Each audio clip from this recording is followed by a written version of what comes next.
అందరికీ నమస్కారం.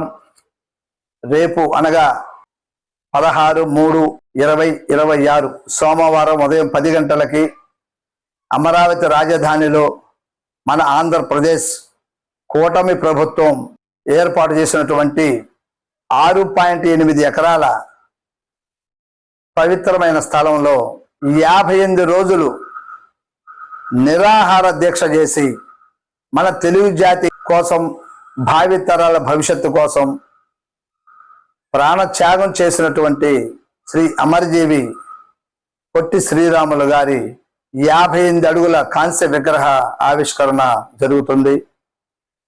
ఈ కార్యక్రమం పొట్టి శ్రీరాములు గారి మెమోరియల్ ట్రస్ట్ ఆధ్వర్యంలో జరుగుతుంది. కావున ఈ కార్యక్రమానికి విశిష్ట అతిథులుగా మన గౌరవ ముఖ్యమంత్రి వర్యులు నారా చంద్రబాబు నాయుడు గారు, ఉప ముఖ్యమంత్రి వర్యులు కొణిదెల పవన్ కళ్యాణ్ గారు, రాష్ట్ర ఐటీ కమ్యూనికేషన్ శాఖ మంత్రులు నారా లోకేష్ గారు, బీజేపీ రాష్ట్ర అధ్యక్షులు పివిఎన్ మాధవ గారు మరియు ఆత్మీయ అతిథులు అందరూ పాల్గొనుచున్నారు.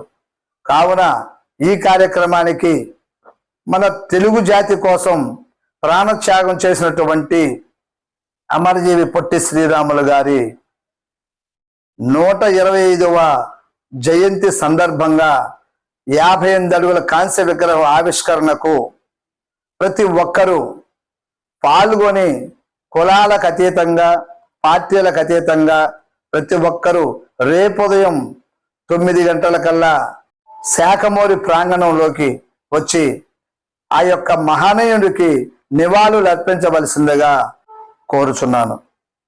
మీ పాండురంగ శ్రీను, పల్నాడు జిల్లా తెలుగుదేశం పార్టీ వాణిజ్య విభాగం అధ్యక్షులు.